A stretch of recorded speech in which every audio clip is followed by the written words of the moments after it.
गांव में अली बाबा की स्थिति।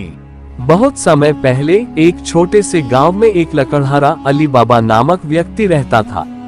अली बाबा गरीब था, लेकिन उसका दिल बहुत अच्छा था। वह जंगल में लकड़ी काटता और फिर उसे बेचकर अपने परिवार का पेट पालता।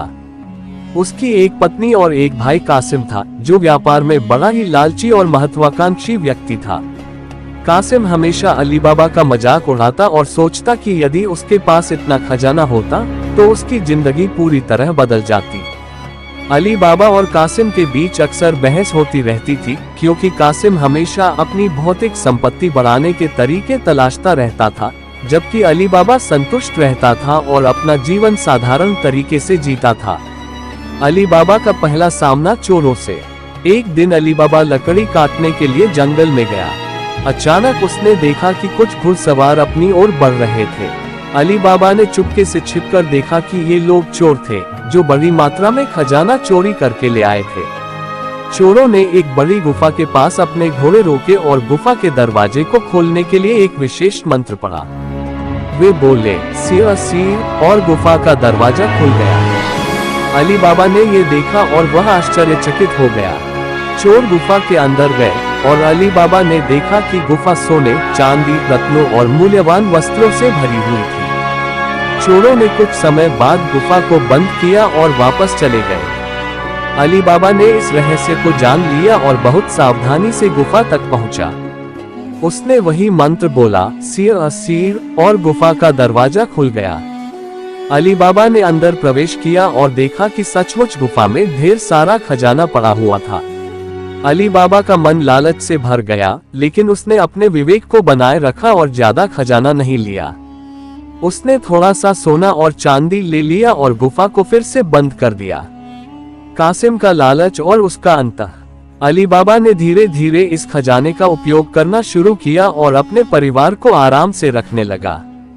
लेकिन कासिम ने अली बाबा में बदलाव देखा और उसे शक हुआ कि अली बाबा के पास इतना पैसा कहां से आया। कासिम ने अली बाबा से गुफा का रहस्य जानने की कोशिश की। अली बाबा ने उसे पहले तो समझाया कि वह इस खजाने को इस्तेमाल नहीं करना चाहता था, लेकिन कासिम ने जोर दिया।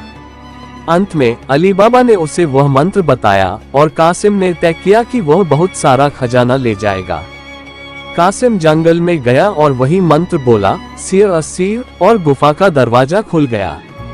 लेकिन कासिम ने लालच में आकर बहुत ज्यादा खजाना ले लिया और गुफा में ही अधिक समय बिता लिया। जब वह गुफा से बाहर निकलने लगा तो उसने भूलवश दरवाजा बंद करने का मंत्र नहीं बोला। दरवाजा बंद हो गया और कासिम अंदर फंस गया। चोरों का आक्रमण।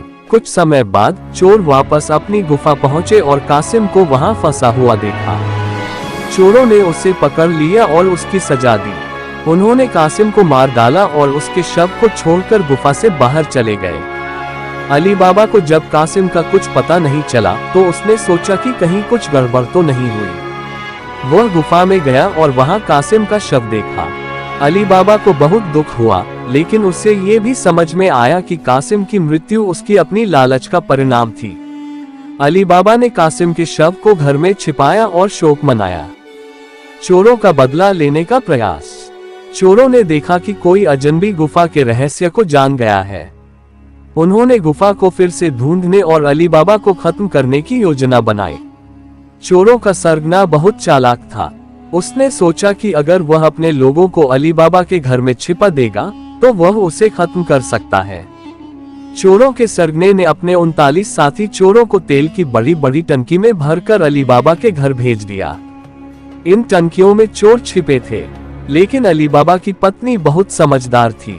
उसने ये देख लिया कि कुछ गड़बड़ है और जल्दी से समझ लिया कि यह चोरों का तरीका है। उसने उन टंकियों में छिपे चोरों को आग में जला दिया। चोरों का अंत और अली बाबा की विजय। चोरों के सरगना ने कई और प्रयास किए, लेकिन अली बाबा और उसकी पत्नी की चतुराई के सामने वह हर बार हार गया। अंत में अली बाबा ने चोरों के सरगना को पकड़ लिया और उसे कानून के हवाले कर दिया। सभी चोरों को मार दिया गया और गांव में शांति लौट आई। अली बाबा ने खजाने का इस्तेमाल अच्छे कामों में किया। उसने अपनी गरीबी दूर की और गांव में हर किसी की मदद की। उसके बाद अली बाबा ने अपने जीवन को एक नया मोड़ दिया, जिसमें वह न केवल समृद्ध था बल्कि एक नेक इंसान भी था। वह हमेशा याद करता था कि उसका असली खजाना उसका दिल था, जो कभी लालच से नहीं भरा था। नैतिक शिक्षा। इस कहानी से हमें ये शिक्षा मिलती है कि लालच इंसान को बर्बाद कर देता है, जबकि समझदारी और ईमानदारी से काम लेने से जीवन में सुख शांति आती है। अली बाबा ने जिस तरह से चोरों का सामना किया, उसकी बुद्धिमानी और साहस ने उसे विजय दिलाई।